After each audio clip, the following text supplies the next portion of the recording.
Thank you, Benji and the band. We're going to be ready.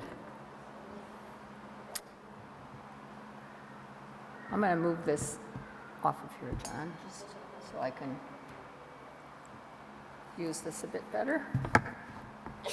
So I've come today with 2 invitations, but you have to wait till the end of the sermon to hear them, so listen up. Nobel laureate physicist Isidore Rabi was asked by an interviewer what made him a scientist. He replied, "My mother made me a scientist without ever intending it. Every other Jewish mother in Brooklyn would ask her child after school, 'So, did you learn anything today?' But not my mother. She always asked me a different question. 'Izzy,' she would say, 'did you ask a good question today?' That asking good questions is what made me a scientist." My father mailed me that story in the late 80s. I took it as gentle advice for raising my 2 kids. They were middle grade kids at that point, but also as good advice for being a good UU, because we really are all about the questions. And I'm going to add some to the pile of questions today, hoping that Izzy's mother would think they are good questions and that they will prompt your own questions and answers. Our mission statement begins, "We are a spiritual community for our time." And I've always loved that opening. Sounds like, I want to be part of that. But I do have a lot of questions about it. I have questions about what I think about it, what you think about it, what we think about it collectively, and how we all belong to that community. So I'll start with the word community. It's the concrete noun. Our mission statement started out as our vision statement, and of course, this being a bunch of UUs, there was a committee. And me being me, I was on that committee. We met quite a few times looking for magic words. When we decided on community, we were rejecting words that might be thought of as a building, words like temple or church or synagogue or meeting house. We wanted a word that focused on people. But we also rejected religious people, and we rejected congregation, and we landed on community. So you might be part of a lot of communities, maybe at work, maybe in your neighborhood, maybe a volunteer project that requires sustained action and you become a community. Maybe it's this congregation. But here's my first batch of questions to offer you. How does it feel to be part of your communities? Any community, not just this one, but any community. What does it mean to be part of a community? Does being a member entail obligations? Or can you just kind of be there? Who sustains a community? What kinds of actions make a project a community and not just a bunch of people doing a job? So take about 15 seconds to think about that, just how you feel, how you personally feel about that.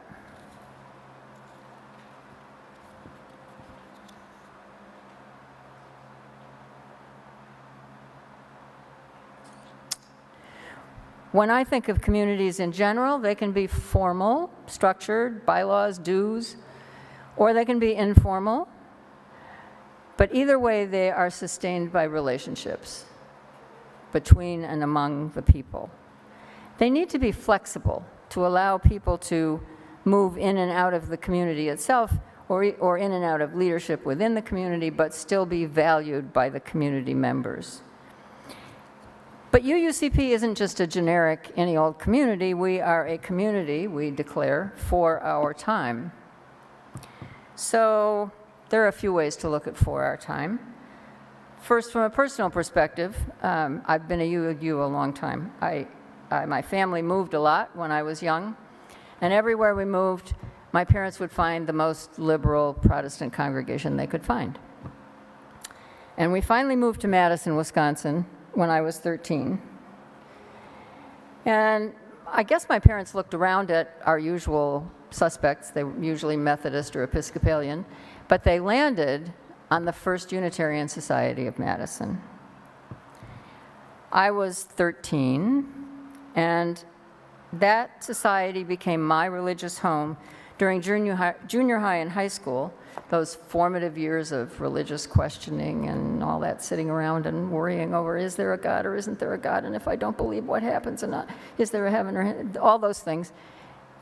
But also just the years of needing a tight-knit community of people your own age. And the youth group, which in those days was called LRY, for Liberal Religious Youth, met my needs in that time perfectly. Then I went to college in a small town where there was no Unitarian church. It was still Unitarian. Right about that time, in the 60s, we became Unitarian Universalist. And then I went in the Peace Corps in West Africa, and there was no Unitarian church there. And then I married into a Jewish family, and neither my husband nor I had really any interest in organized religion at that point. But when our children started to be sort of age, I really thought they should have some kind of religious education, and I was beginning to feel a need for some kind of contemplative time. So 42 years ago, we came to UUCP. Rich he's sitting back there kind of. He is. He probably knows what I'm saying. Rich's church in those days was the Church of the Inner Spring. He had a very busy professional life, and Sunday morning was not a time he was going to get up. So anyway, I came for the religious education and for my own contemplative time. I was already in Phoenix pretty connected to a lot of other communities, so this was yet another community, but it wasn't my primary community the way it is for some people who come. But it has since met my personal needs, as I've needed a haven or a place of comfort. I've needed a place of challenge. It has been sometimes a place of aggravation, but it's also been a place of satisfaction and many joys. A. Powell Davies, who was an enormously influential Unitarian minister in Washington, D.C. during the 40s and 50s, said, "Life is just a chance to grow a soul." So through all the changes in my personal times, UUism and UUCP has been, as Baumgartner would put it, a soul gym for me. A second way to look at the question of for our time focuses on our faith as a whole and our community and how our religious understanding and practices have changed over time as the world has changed and our needs have changed. In the 50s, the Unitarian Society in Madison was very, capital V-E-R-Y, very humanist. Its approach to the world was to rely on direct experience of the world and a rational, reasoned, scientific approach to understanding our place in the world. It was not a place where we heard a lot of traditionally religious words. A bunch of these words still give us some problems. Words like sin and evil, we don't hear those too often here.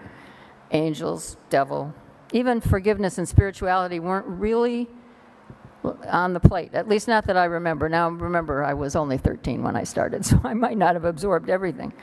But a bunch of those words still give us discomfort, and I saw by a flyer this morning, did you all get the yellow flyer of adult ed? Because it says here in November, I'm not sure it says 11-1, but I think that might mean, well, anyway, in November, there's going to be a class on difficult words, and you can find more information about that in Compass. So over the years since the 50s, UUism has changed with new people coming into the faith, and many of those do value science and rational discourse, but we as a group are much more open to some of those traditional religious and spiritual words.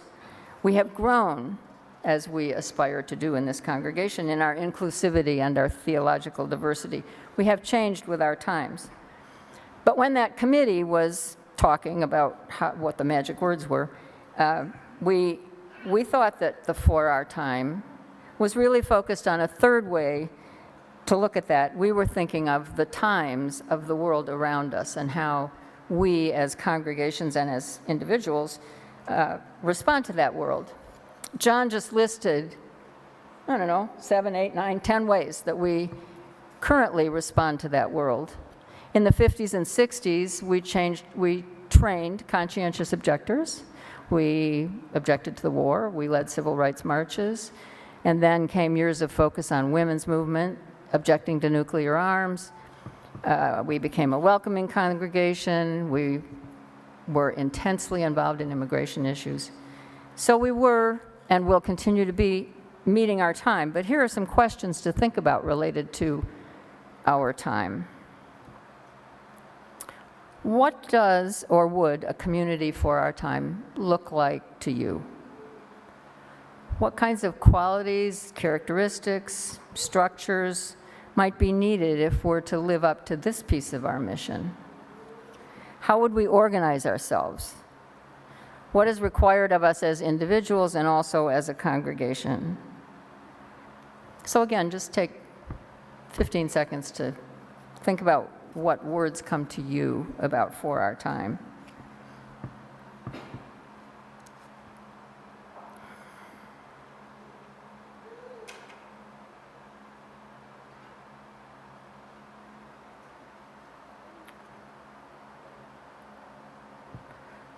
I have a few answers that work for me. In terms of the congregation as a whole, this aspiration really requires us collectively to be open and hopeful, to be willing to make mistakes and to learn from those mistakes, to be flexible and receptive to each other. It requires us to have each of us to have a strong moral or faith core, and for the community as a whole to nurture those characteristics. We need to be forward-thinking without losing our historical roots. We need to value our intergenerational connections. But we're not just a community for our time, we are a spiritual community for our time. And spiritual might be one of those words for some of us. Maybe not the most difficult of the traditional religious sorts of words, but it is a word that people sometimes stumble over. When that committee was creating the vision that's now our mission, we considered whether to use the word religious to describe us. But some people didn't think UU was a religion at all. They didn't quite know what to call it, but they didn't think it was a religion. And some people didn't want to be personally identified as religious. They didn't want to say, I'm a religious person. But we all knew that being a member of UUCP was different from being a member of a bowling club or a political party. And spiritual was the word we settled on. So here's another set of questions. What does the word spiritual mean to you? Do you stumble over it? Does it feel awkward in your mouth? Are you not quite sure that you want to use it in conversation with somebody you don't know very well because they might not know what you mean? And how is a spiritual community different from a secular community? What happens in spiritual communities that doesn't happen in other communities? What does a spiritual community look like or feel like? How would someone coming in our doors out there know that we're a spiritual community as opposed to a social club or a social justice organization? So once more, just take a minute to think, okay, what does spiritual mean to me? How do I feel about it?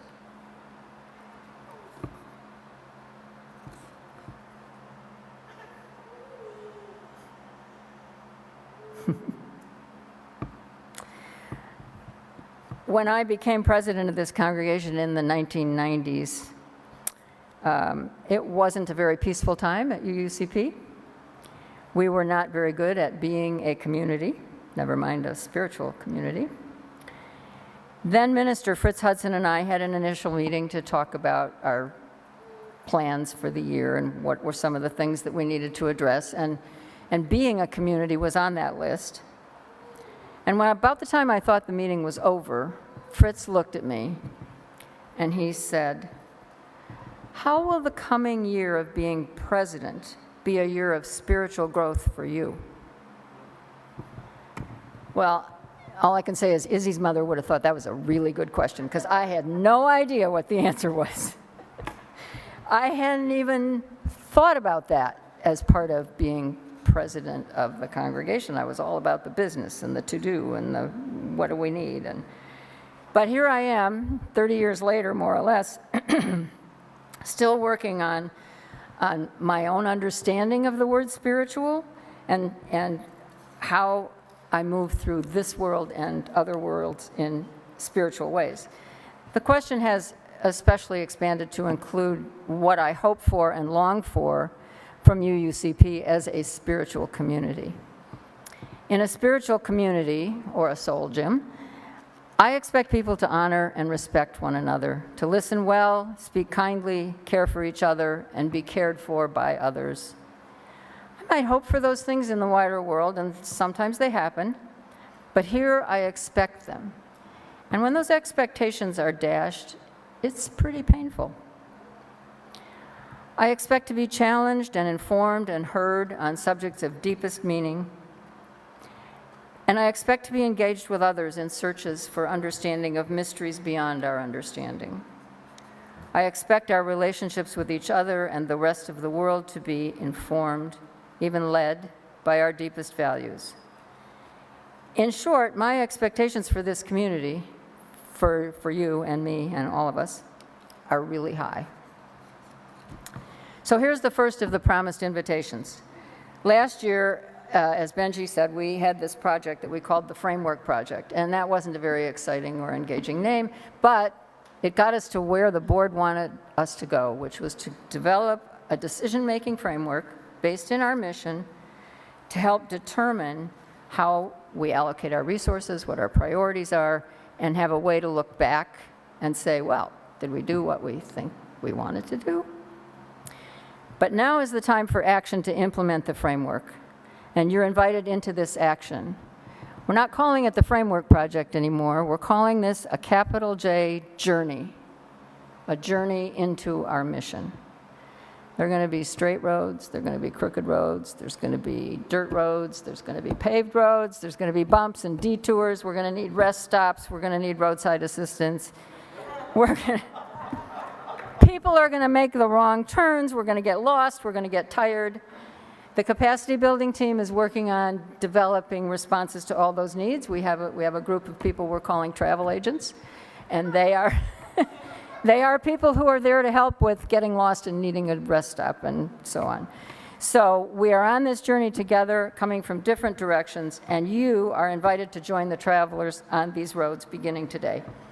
After service today, and for 5 more Sundays, so today isn't your last chance, but for 5 more Sundays, between now and Thanksgiving, you're invited to join the journey by continuing the exploration of spiritual community for our time. We're going to meet in small groups of 5 or 6 people with a facilitator who will have a guide and will be listening and taking some notes so that we can learn from this. Sessions will last about an hour. There will be 4 sessions today because there are 4 travel agents in the room who are prepared to facilitate these sessions. There will be 4 sessions today after service. You can meet in room 12, and you'll be divided up into small groups.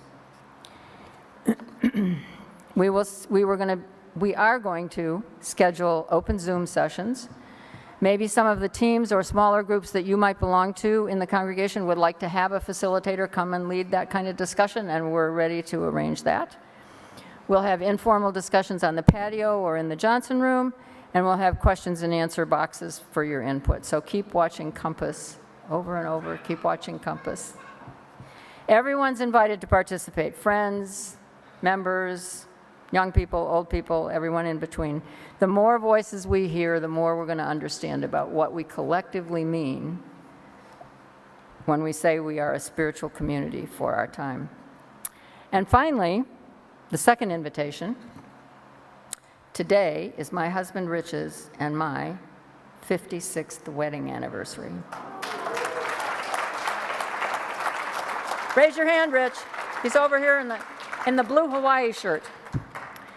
So we invite you with your questions and your answers and as a spiritual community to join us in the Johnson room. We had hoped for the patio, but it's still a little hot. And the Johnson room, the air conditioning is working, by the way. So head for there, either out this door or around and back. So we hope you'll join us to get some fuel for the journey by having a bite of anniversary cake. But first we're going to sing a song for the road.